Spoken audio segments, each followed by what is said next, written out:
네, 용칼 세 번째 섹션입니다. 윤석열 검찰총장이 "조국 나쁜 놈이다. 완전 나쁜 놈이다."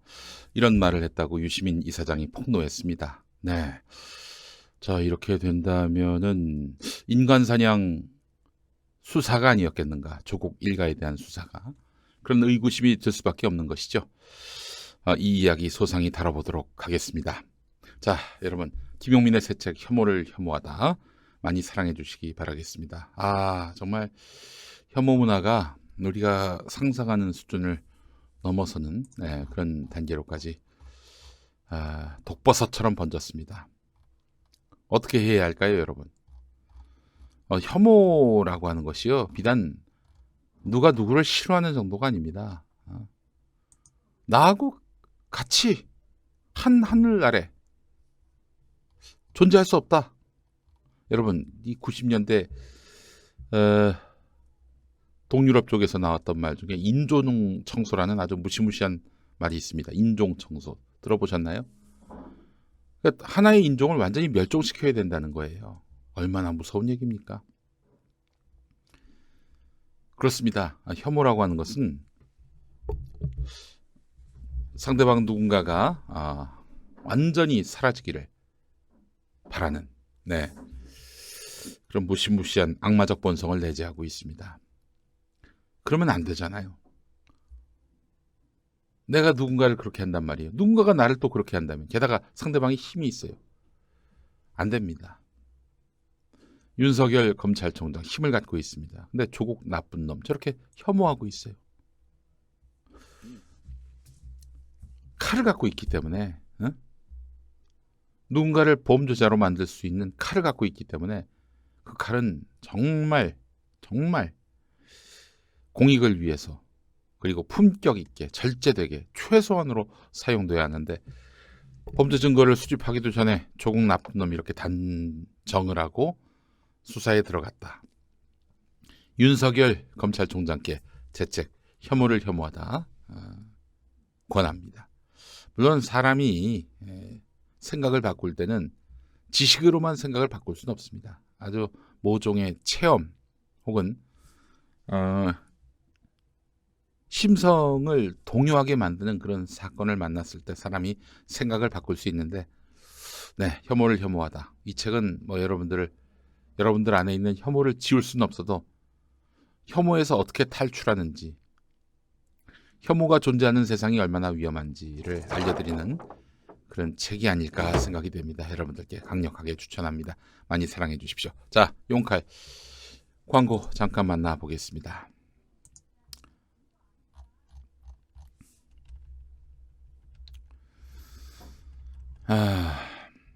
알아두면 잘난 척하기 딱 좋은 철학 잡학사전 소개하겠습니다. 플라토닉 사랑에 대한 짤막한 에피소드를 전하겠습니다. 어느 날 플라톤이 스승 소크라테스한테 물었습니다. 사랑이란 무엇입니까, 스승님? 소크라테스가 웃으면서 말했습니다. 저 보리밭에 가서 가장 큰 보리 이삭 하나를 가져오너라. 단 한 번에 가져와야 한다. 지나온 길은 되돌아갈 수 없고 앞으로 가야만 한다. 한참 후에 플라톤은 빈손으로 돌아왔습니다. 소크라테스가 그 이유를 물으니까 어렵게 하나를 발견했는데 이게 가장 좋은 이삭인지 확신이 서지 않았습니다.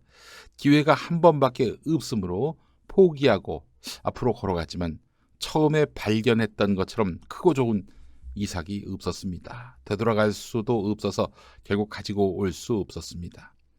그러자 소크라테스가 빙그레 웃으면서 말했습니다. 그것이 바로 사랑이다. 그래요. 이처럼 플라토닉 사랑은 사랑하는 사람 곁에서 묵묵히 그를 돌보고 지킬 뿐 기대하거나 소유하지 않는다는 것을 말하는 것이 아닐까. 다시, 플라토닉 러브는 사랑하는 사람 곁에서 묵묵히 그를 돌보고 지킬 뿐 기대하거나 소유하지 않는다는 것을 말하는 것이 아닐까 생각이 됩니다. 알아두면 잘난 척하기 딱 좋은 철학 잡학사전. 여기서 더 많은 상식을 찾아보시죠. 전국서점 그리고 김용민닷컴에서 만나보실 수 있겠습니다. 그래요. 이 책 저도 좀 구매하고 싶은데요. 잘난 척하기 딱 좋잖아요. 알아두면 잘난 척하기 딱 좋은 철학 잡학사전. 자, 여러분들께 강력하게 추천합니다. 17,320원 진짜 싸네. 여러분들 강력하게 권하니까요. 많이 사랑해 주시기 바라겠습니다.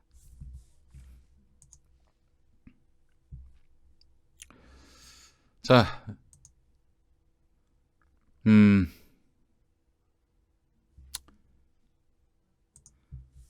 윤석열 이야기를 하겠습니다. 8월 중순 문 대통령 측근을 만난 윤석열. 조국은 사법 처리감이다. 완전 나쁜 놈. 이렇게 발언했다는 거예요. 조수진 변호사가 대독한 윤석열의 발언, 그리고 유시민 이사장의 견해 함께 들어보실까요? 조국을 법무부 장관 임명하면 안 된다. 내가 봤는데 몇 가지는 아주 심각하다. 법대로 하면 사법 처리감이다. 내가 사법펀드 쪽을 좀 아는데 이거 완전 나쁜 놈이다. 대통령께 말씀드려서 임명 안 되게 해야 한다. 그냥 가면 장관 되어도 날아갈 사안이다. 내가 대통령 직접 뵙고 보고 드리고 싶다. 이건 대통령을 향한 내 충정이다. 사적으로 조국한테 무슨 악감정이 있어서 이러는 게 아니다. 정말 걱정돼서 하는 이야기다. 이런 게 알려지면 검사들이 장관으로 받아들이지 않는다. 들고 일어난다. 사건이 배당되지도 않았고 아직 공식 입건도 안 됐을 때예요. 그러면 그 시점에서 이렇게 확고한 예단을 형성했다면 이와 같은 확신을 갖게 한 근거가 있었을 거라고 저는 보는 거예요. 자, 그래서 유시민 장관 말씀은 이거예요. 윤석열로 하여금 조국은 완전 나쁜 놈이다. 이런 발언을 하게 만든, 그런 발언을 하게 만든 어떤 배경. 그 배경이 뭐겠어요? 자기들이 내사한 결과 아니겠습니까? 어디 뜬 소문 갖고 자기 상관인 조국에 대해서 완전 나쁜 놈이다. 이런 발언 하겠어요? 그렇지 않습니다. 그렇지 않아요. 물론 검찰은 이에 대해서 근거 없는 추측이다. 공직자의 정당한 공무 수행을 비방하는 것에 대해서 유감을 표한다. 아, 그래요? 유시민 이사장이 그럼 거짓말한 겁니까? 거짓말한 거예요? 자, 그렇다면은 그러면 이거 갖고 수사해도 되겠네. 하지도 않은 말을 했다면은 수사하시죠.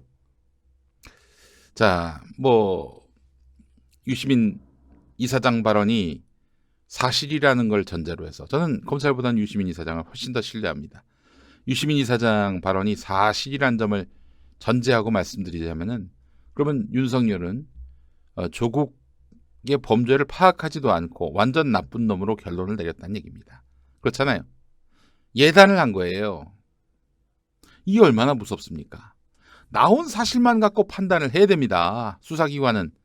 근데 나오지도 않은 사실을 갖고 예단을 해서 나쁜 놈이다? 이거는 그렇다면 내사 단계에서 뭔가 움직일 수 없는 빼박에 뭔가 증거가 나와야 이런 말 할 수 있는 거 아니에요. 근데 지금 한 2달 가까이 탈탈 털었는데 지금까지 드러난 조국의 혐의는 없어요. 부인의 혐의가 지금 이 단계에서는 너무나 확고부동한 범죄여서, 얄짤없는 범죄여서 감옥 들어가도 싸다 이런 평가를 받을 만한 범죄 혐의입니까? 부인이? 아니잖아요. 그것도 다툴 여지가 다분하다. 이게 법률가들마다 하는 얘기입니다. 구속영장이 발부된 것에 대해서 많이들 놀라요. 이 구속영장이 나올 사안인가? 나는 사실 진짜 조국 완전 나쁜 놈이다 이런 말을 했다면은 그가 정말 살인, 강도, 강간, 사기 이래야 사실은 이 얘기가 된다고 보는 건데, 완전 나쁜 놈이다 이런 말을 했다. 수사하기도 전에. 이거는 윤석열이가 조국 못 받겠다 이런 얘기죠. 대통령 인사권에 도전한 것입니다. 그렇잖아요. 지금 우리가 거의 2달 다 돼서 보고 있는 결과 어때요? 2달이 넘었군요. 지금 윤석열이 너무 오버한 거예요. 자, 봅시다. 8월 29일자 CBS 라디오 김현정의 뉴스쇼 한번 보겠습니다. 8월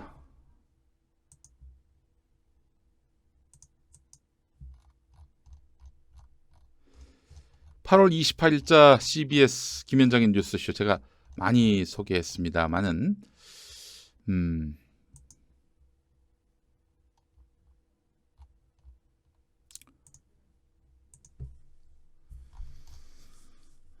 죄송합니다. 잠깐만요. 여러분께 좀 들려드리려고.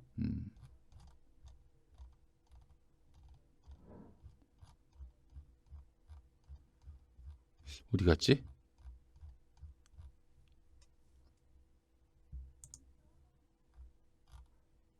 뭐 하여간 있다고 칩시다.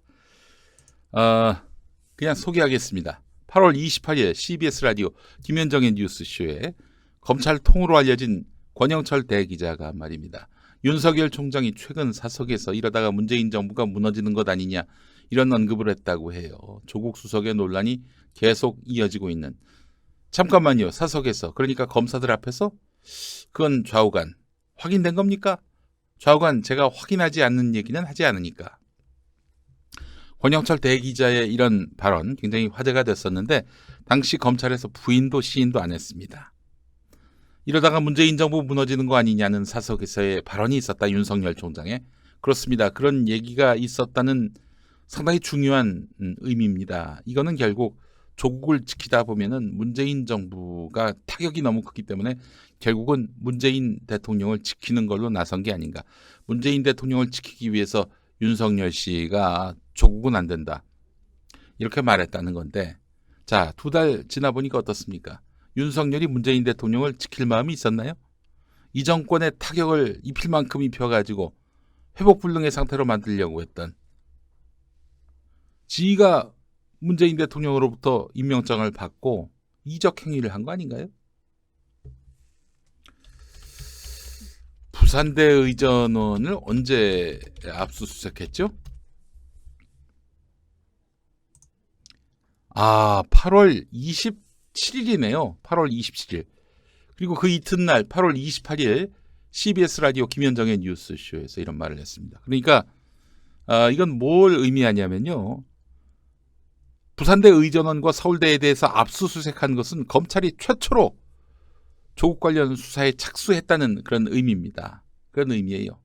그렇다면은 이미 조국 수석에 대한 조국 장관에 대한 조국 장관 후보자죠. 당시에 조국 장관 후보자에 대한 수사 의도가 명확히 선 시점, 그 시점 무렵에도 이미 윤석열 씨는 조국이 범죄 혐의가 있다. 완전히 나쁜 놈이다라는 표현을 쓰진 않았지만은 조국을 범죄자로 규정하고 있었다는 얘기입니다. 아니 수사도 안 해놓고 어떻게 범죄자로 규정하죠? 여러분 어떻게 보세요? 그게 합리적인 겁니까? 이거 너무 어처구니가 없네요. 에?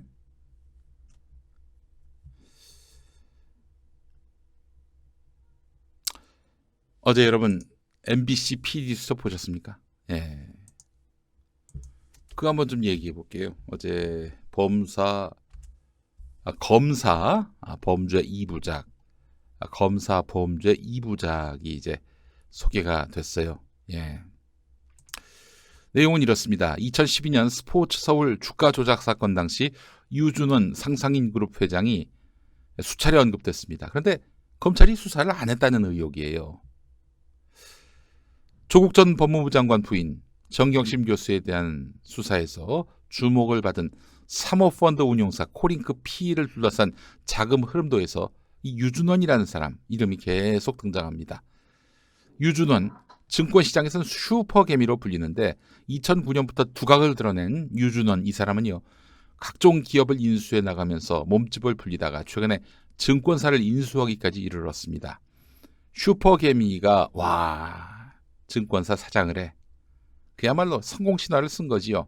하지만 이런 이례적인 성공 뒤에는 잡음과 소문이 끊이지 않았습니다. 이 성공 이면에 검찰과의 유착이 있었다. PD 수첩은 이렇게 의혹을 제기한 것입니다. 제보자 X가 여기서 또 등장합니다. 제보자 X, 2012년에 일어난 스포츠 서울 주가 조작 사건에서 유준원이 수차례 언급됐다고 합니다. 유준원은 측근인 주식 브로커 김모 씨를 통해서 스포츠 서울 주식을 매입했고 수사 결과 가장 많은 이득금을 챙긴 것으로 알려졌는데 실제 검찰 자료에는 유준원이 챙긴 금액의 10원, 1원 단위까지 적혀 있었다고 합니다. 하지만 2015년 사건에 연루된 공모자들이 차례로 기소되는 동안에도 유준원에 대해서는 참고인 조사조차 이루어지지 않았어요. 네. 최근에 적발된 브로커 김 씨의 또 다른 금융범죄 건에서도 금융감독원은 유준원의 공모 정황을 거론했지만 하지만 검찰은 이번에도 유준원에 대한 조사 없이 브로커 김 씨만을 기소해서 수사를 마무리했습니다. 왜 이렇게 매번 검찰의 수사선상에서 제외돼 왔던 것일까? 제보자 X는 유준원에게 변호사가 붙었는데 검찰 출신 변호사가 있을 거라고 의혹을 제기했어요. 스포츠 서울 주가 조작 사건에서 유준원의 측근인 브로커 김 씨의 변호인으로 또 한 번 등장했는데 이 변호사가 이 사건은 서울 남부지검 증권범죄합동수사단이 담당했는데 공교롭게도 유준원을 제외한 피의자들이 기소되기 시작한 2015년 증권범죄합동수사단을 이끌었던 사람이 김영준 전 부장검사였어요. 검사 인맥이 작용한 것은 아닌지 의심이 되는 건데 전관의 힘, 현직은 아니지만 검찰을 떠난 뒤에도 검사와 또 검사 출신 변호사의 인맥은 그들만의 리그를 유지하는 거대한 힘이다. 이런 내용입니다.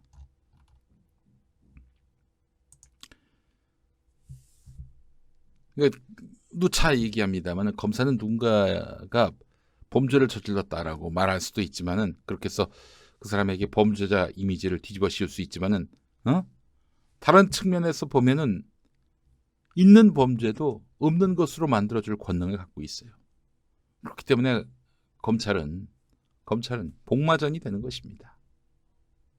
PD 수첩 내용이 이랬습니다. 확고부동한 범죄 혐의가 있어서 조국은 완전 나쁜 놈이라고 윤석열 씨가 얘기했다는 거 아니에요? 자, 이런 가운데 최근에 조국 전 장관과 관련한 기사가 또 나옵니다. 청와대 ATM에서 정경심 교수 쪽으로 5천만 원을 쏘았다. 청와대 민정수석으로 재임할 당시에. 장용진 기자의 기사 한번 보시죠. 조국과 정경심 이 부부는 WFM을 한 주도 보유하지 않고 있지만은 검찰은 정경심의 동생이 가지고 있는 WFM 주식 12만 주를 정경심 것으로 보고 있다. 차명 보유라는 시각이다. 한 발 더 나가서 검찰은 조국이 WFM에 일정한 이득을 제공한 대가로 미공개 정보를 얻었다고 보고 이를 뇌물죄로 의율하는 방안을 검토하고 있는 것으로 알려졌다. 와, 상상에 상상을 더하네요. 차명 보유에다가 미공개 정보를 얻었다. 추정에 추정을 더하는 거 아닙니까? 장용진 기자는 이런 추론은 적지 않은 비판이 뒤따른다 이렇게 말합니다. ATM으로 5천만 원 송금하려면 자동화기기 특성상 600만 원씩 무려 9차례에 걸쳐서 돈을 보내야 하는데 그마저도 하루 송금 한도가 3천만 원이어서 5회 이상은 불가능하다는 것이에요. 또 은행 창구에 신용카드와 신분증을 제시하고 송금을 요청하면 한 번에 가능할 일인데 굳이 그렇게 불편한 방법을 사용할 이유가 있었느냐는 의문도 제기되는 거예요. 자, 그런데 재미있는 게요. 검찰은 ATM 송금과 관련해서 일체의 사실을 확인해 준 적이 없다면서 언론이 지멋대로 보도했다라고 얘기하고 있어요. 물론 ATM 송금은 사실이 아니다. 이렇게 확인해 준 것도 아니고. 지금 뭐 냄새 나는 거지. 누가 ATM 알려줘서 이렇게 보도했겠어? 참. 그 사람들. 국민을 바보로 하나. 자, 검찰이 미공개 정보라고 이야기했어요. 근데 보니까 이게 WFM이 전북 군산에 2차 전지 공장을 짓는다는 것, 그리고 중국 업체와 공급 계약을 맺었다는 건데 이 미공개 정보를 미리 알아서 주식을 사전에 사니까 싸게 사가지고 기업 가치가 올랐다면 그때 이제 되팔아가지고 이득을 남기는 이게 바로 미공개 정보를 이용한 이득을 취득하는 거 아닙니까? 자, 그런데 말이죠. 정 교수 동생이 주식을 매입하기 한 달 전인 2017년 12월 이미 주식시장이 공시된 내용이었고 일부 언론을 통해서 보도까지 됐어요. 미공개 정보가 아니라는 결정적 증거입니다. 시세 차익이 현실적으로 존재하지 않았어요. 자, 그리고 말이죠. WFM 주가가 4,000원대 맴돌다가 2018년 1월 갑자기 뛰기 시작했는데 이게 바로 미공개 정보 때문이라고 검찰은 보고 있는 거죠. 실제로 2월에는 7,000원대까지 뛰어넘기도 했습니다. 자, 그러다가 3월 초에 5,000원, 3월 말에 4,000원대로 주저앉습니다. 그렇다면 2월 초에 처분했어야지. 가만히 있었던 겁니다. 아직도 그 주식 보유하고 있어요. 정경심 교수 동생은.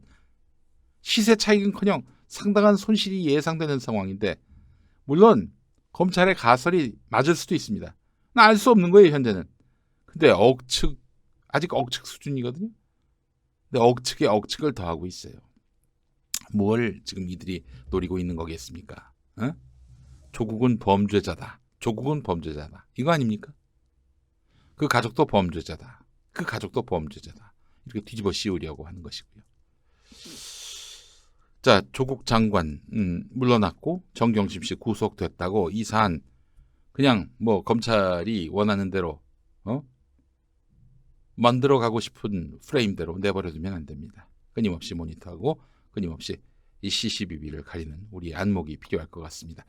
네, 용칼 여기까지입니다. 오늘 함께해 주신 여러분 고맙습니다.